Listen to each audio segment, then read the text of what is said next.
এবার যেন ইসরায়েলের ধ্বংস অনিবার্য।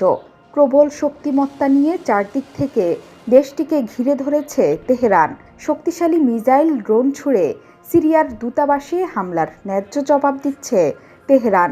চলছে আরও বড় কিছুর প্রস্তুতি। হামলার ঠিক আগ মুহূর্তে ইসরায়েল সংশ্লিষ্ট একটি পণ্যবাহী জাহাজ জব্দেরও দাবি করেছে দেশটি।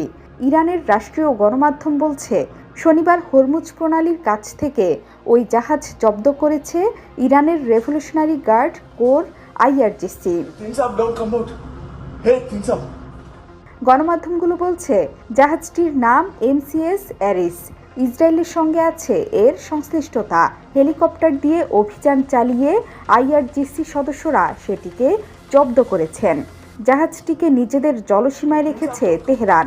ফুজাইরা এলাকার উত্তর পূর্বাঞ্চলে 92 কিলোমিটার